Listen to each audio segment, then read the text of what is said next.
We hear it time and time again: don't eat carbs after 9 p.m. Bread makes you bloat, and quit carbohydrates entirely if you want to lose weight. But a sports nutritionist has revealed that some of these long-held views are completely false. Anita Bean has busted some of the biggest myths surrounding carbs and white bread, so you can separate fact from fiction. Myth: carbs and bread are bad for you. Fact: not at all.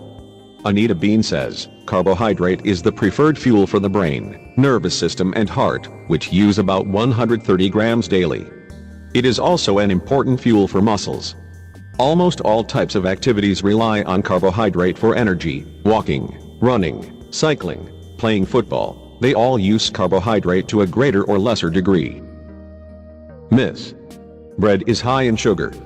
Fact: a typical loaf of sliced bread is not made with added sugar, but rather contains sugars that are naturally present in wheat flour or occur during the baking process, Anita says.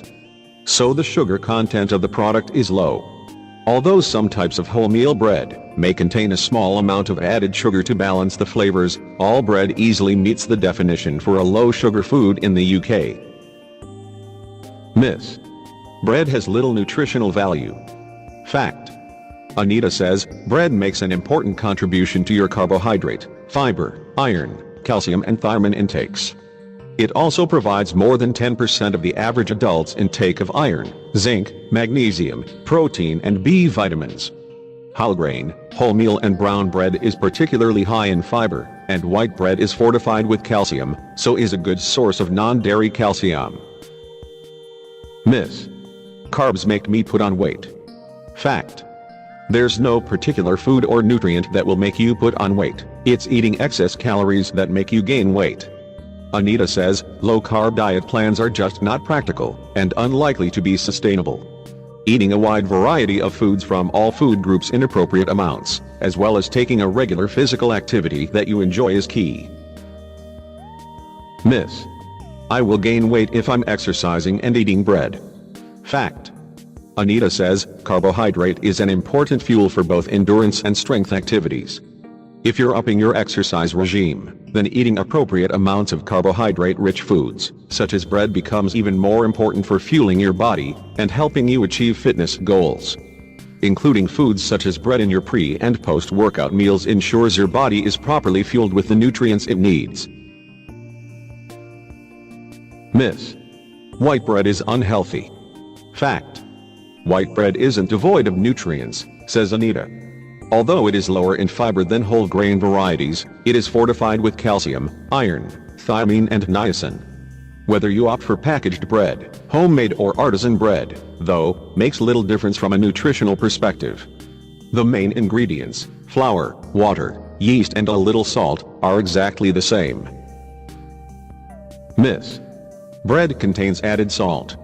Fact: most packaged sliced bread actually meets the Department of Health's 2012 target of 0.4 grams salt per 100 grams of bread, according to Anita.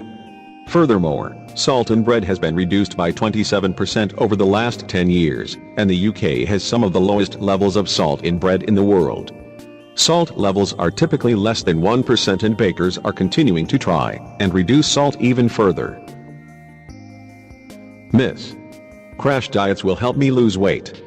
Fact: it's important to have a balanced diet, says Anita. There is no such thing as bad foods, but there are bad diets to follow. Crash diets can lead to food binges and the calories start to stack up, which contributes to weight gain. There is no harm in enjoying treats, especially as we get nearer the festive season. Just ensure you fill up on nutritious foods to control how many treats you eat. A snack like peanut butter or avocado on toast will keep you full of energy, and you'll be less likely to raid your biscuit cupboard. Myth: sliced bread is not as good for you as bread made traditionally or at independent bakers. Fact: there is no need to invest in fancy bread making equipment, according to Anita. Sliced bread offers a quick, easy and value-for-money solution than buying artisan loaves from a bakery. There is no difference between nutritional values of bread, regardless of the way in which it is made. The main ingredients used to make packaged bread are no different: flour, water, yeast and a little salt. In fact, Unlike artisan loaves from the bakery, all packaged sliced loaves must display their nutritional content on pack, so a couple of slices for breakfast or lunch is an easy way to control your portion size.